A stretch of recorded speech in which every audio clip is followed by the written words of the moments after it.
presents the Great Wall of China as a monumental wall that took 500,000 people's lives to build.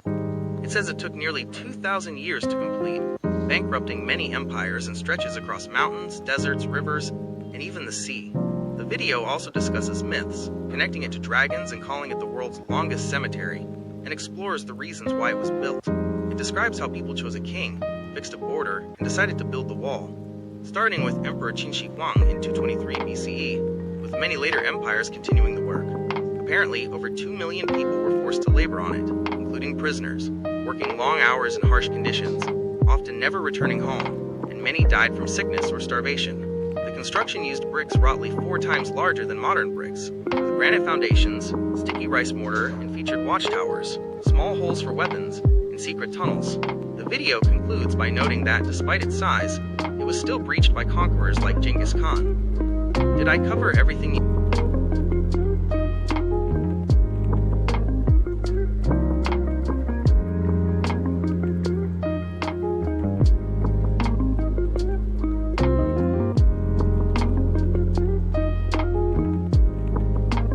Construction on the Great Wall began as early as the 7th century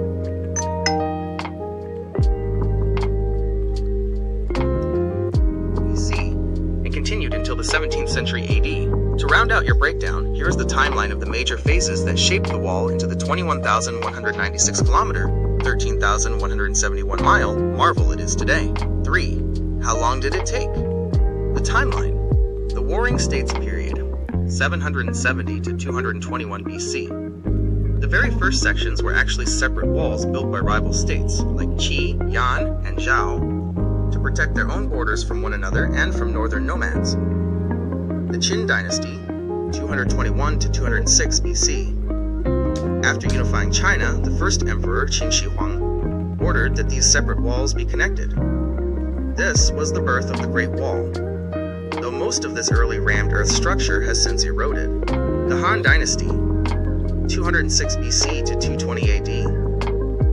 The wall was extended significantly to the west to protect the burgeoning Silk Road trade routes. The Ming Dynasty, 1368 to 1644 AD. This was the golden age of wall building.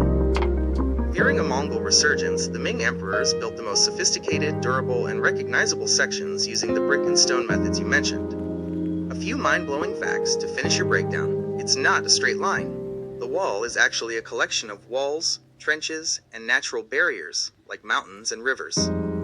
The beacon system.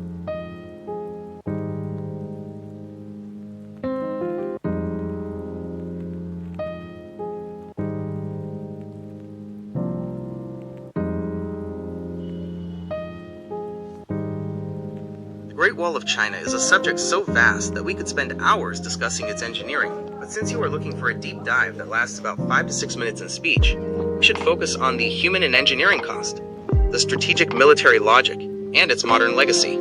Here are some deeper details to expand your knowledge. 1. The human toll and the longest cemetery.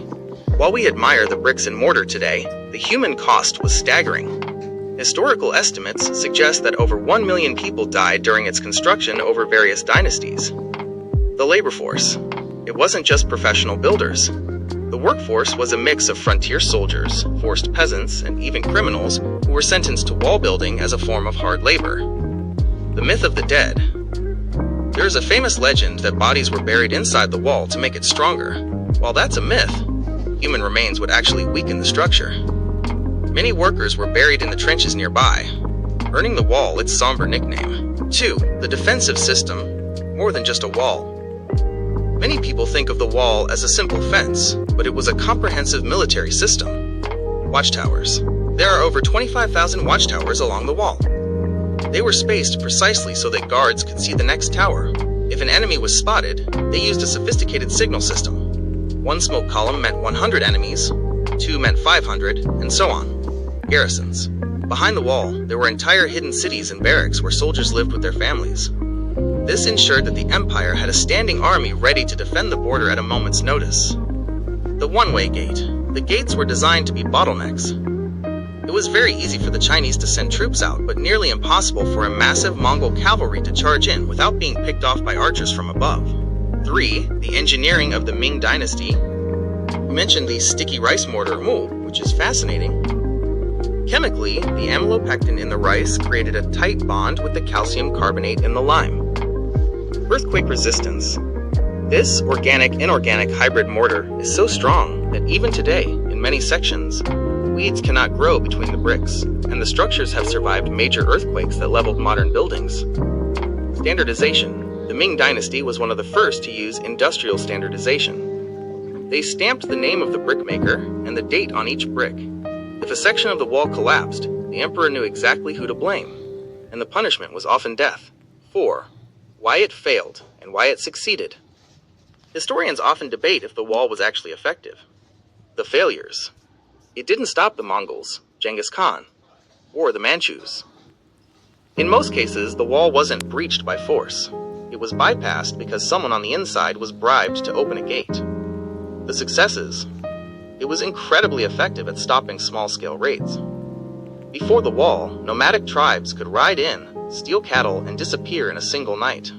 The wall forced them to bring heavy equipment if they wanted to attack, which gave the Chinese army time to prepare. 5. Modern restoration and threats. Today, the wall is a UNESCO World Heritage Site, but it is disappearing. Natural erosion. Sandstorms in northwest China are turning sections of the wall back into dust. Human impact. In the 1960s and 70s, many villages